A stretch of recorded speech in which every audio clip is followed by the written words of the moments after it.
ова издание. Џо Бајден е официјално номиниран од демократите за претседател на САД. Трамп пак со кампања во Аризона и Ајова. Обстанокот на државата е во залог, рече тој. Либан, 2 недели по експлозијата. Разговор со новинар кој известувал о таму. Почнуваме веднаш, останете со нас.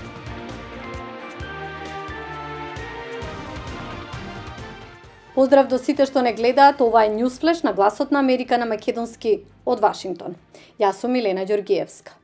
2 недели по експлозијата во Либан, државата се соочува со зголемен број на заразени со COVID-19. Многу повеќе за ситуацијата таму, веднаш по блокот Куси вести.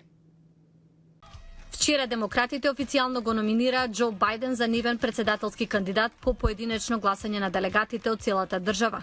На втората вечер од конвенцијата зборуваа поранешниот претседател Бил Клинтон, кој го критикуваше справувањето на администрацијата на Трамп со пандемијата на COVID-19.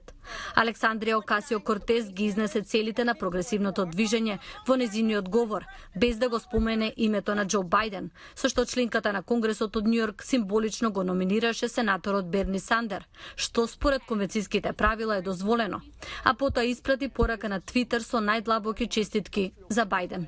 Друг специјален гостин беше Џил Бајден. Таа зборуваше за личните трагедии на семејството и кажа дека незиниот сопруг ќе ги направи САД единствени.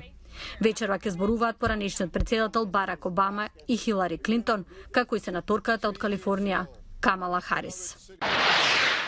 Додека демократите одржуваат нивната национална конвенција, претседателот Доналд Трамп се наврати на главното прашање од неговата кампања во 2016 година, да ја покаже разликата од неговиот демократски ривал Џо Бајден во врска со имиграцијата.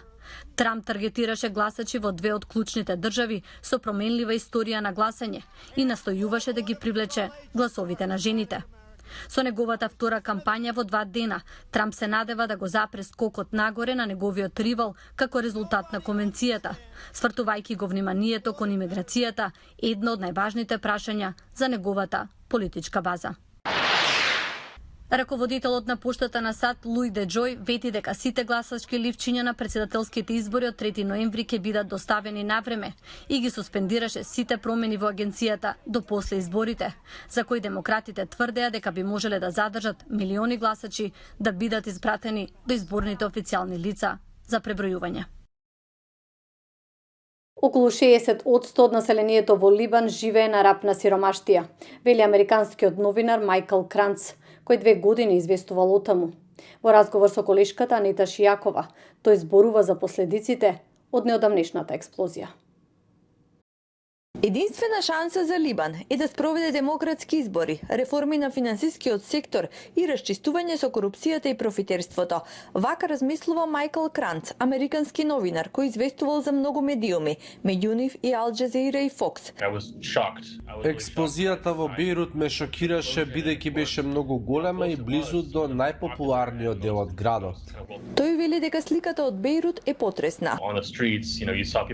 Секој ден на улиците гледав како питачат луѓе кои никогаш претходно не го правеле тоа. Сиромаштијата во Либан рапидно се зголемува.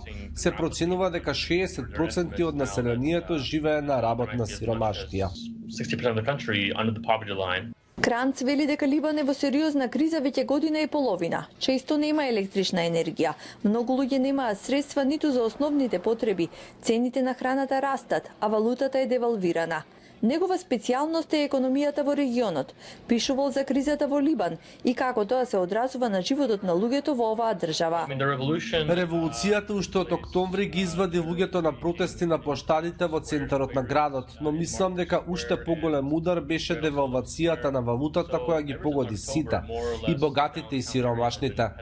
Неопходниот увоз стана отежнат или невозможен. Сликата е усложнета со широко распространетата корупција, вели Кранц. Во Либан се функционира преку врски, политички, економски, семејни. Без нив не може да се најде работа или да се заврши успешно било каква работа.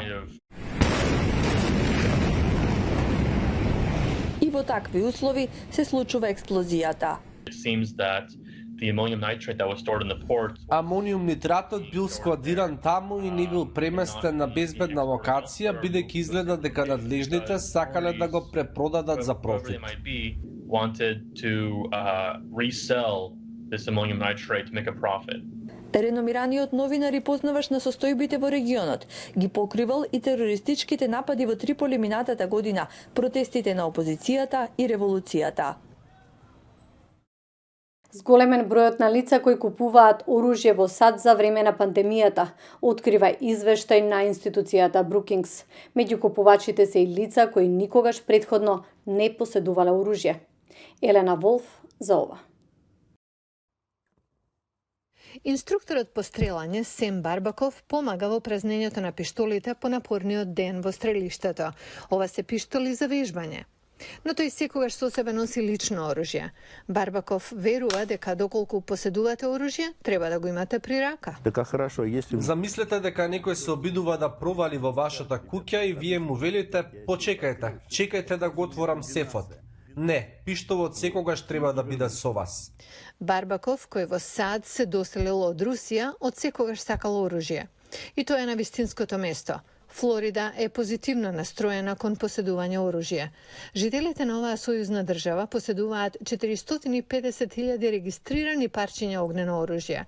Таа е на второ место во САД, за Тексас. Сепак, од неодамна, од почетокот на март, дури во оваа држава, каде оружјето е барано, доживува нагло зголемување на продажбата, но и на луѓе кои за прв пат купуваат пиштол. Ова се случува низ целата земја. Американците купуваат оружје во рекорден број. Националниот систем за проверка на криминалното минато, кој го води FBI, извршил 19 милиони проверки во првата половина од годинава. Тоа е за 6 милиони повеќе споредено со истиот период лани. Вот еще патроны. Сколько вам этого хватит? На 1 класс. Според институтот Brookings, побарувачката е поттикната од загриженоста за личната безбедност. Во извештајот се наведува дека во март купувачите изразувале загриженост за COVID и за економската состојба. Овие стравови, според авторите, во комбинација со широко распространетите протести за расна еднаквост по смртта на Џорџ Флојд, дополнително ја поттикнале продажбата. Барбаков вели дека часовите кои ги држал, а кои се викаат со сила на сила, се особено популарни деновиве, иако пиштолите и куршумите се поскапени. Парчињата кои чинеле 400 до 500 долари сега се продаваат за 700 и 750 долари. Во Флорида може легално да се купи оружје на 18 години, 3 години пред да може да се купи алкохол. Не се потребни никакви дозволи за тоа. Би рекол дека 95% од луѓето кои доаѓаат за прв пат купуваат пиштол зашто гледаат вести, гледаат што се случува во оваа земја и се загрижани, сакаат да можат да се одбранат себе си, своите семејства и својот имот. Експертите велат дека зголемената продажба на оружје вообичаено се случува во несигурни времења, а оние кои се залагаат за регулирање на вооружувањето сметаат дека зголемената продажба веројатно ќе предизвика зголемен број на несреќни случаи при ракување со оружје. Реалноста е дека веројатноста било кога да искористите пиштол за да се одбраните себе си или своето семејство е неверојатно ниска. Статистиката е некаде околу 0,2%. Од друга страна, откако ќе донесете пиштол во домот, веројатноста дека ќе го искористите на себе си или на некој од саканите се зголемува за некаде 300 до 500%. И покрај ризиците, продажбата на пиштоли и куршуми продолжува да урива рекорди. За многу повеќе информации појдете на нашата веб страница и на социјалните медиуми. До гледање до утре.